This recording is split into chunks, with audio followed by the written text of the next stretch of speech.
और जहाँ से यह कथा प्रवाहित होती है और जहाँ इसका अवसान होता है वह सब हमारा हृदय स्थान है।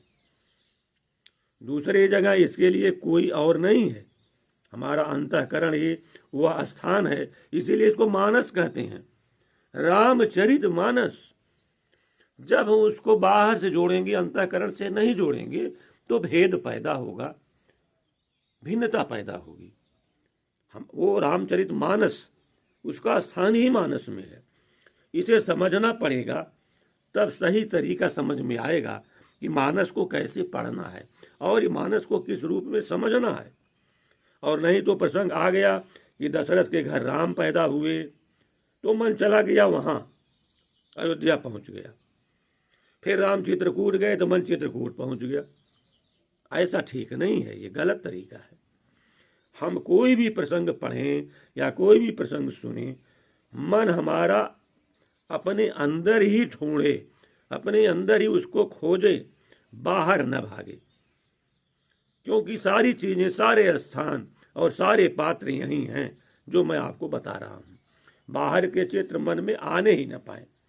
ऐसी शैली बन जाए सुनते सुनते, तो फिर हमें सही तरीका मिल जाता है। और जब सही तरीका मिल जाता है तो हम मानस को समझ लेते हैं कि मानस क्या है। अब एक बात और हमको कहना है कि साधना में साधक अपना शरीर, इंद्रियां, मन, बुद्धि लगा करके मेहनत करता है और आगे बढ़ने का प्रयास करता है। यह ठीक बात है, लेकिन गोस्वामी जी ने जगह जगह लिखा है कि राम की कृपा से यह सब होता है। जासु कृपा बल सुनहु भवानी, मन बंधन काटहि मुनि ज्ञानी। आगे उन्होंने लिखा है, राम कृपा नासहि भव रोगा। इस तरह यह सब कृपा से होता है, राम की कृपा से होता है। तो इससे जो भजन करने वाला है उसे अपने पुरुषार्थ से कोई मतलब नहीं रह जाता। उसके समझ में नहीं आता कि जब राम की कृपा से सब होना है, मुझको साधन भजन करने की क्या जरूरत है, मेरा कोई पुरुषार्थ ही नहीं है।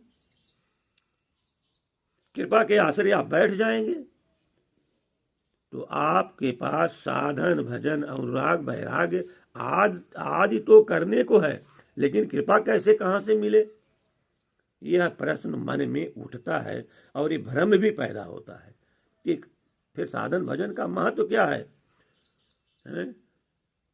जासु कृपा सुन सुनो भवानी, भव बंधन काटहि मुनि ज्ञानी। राम कृपा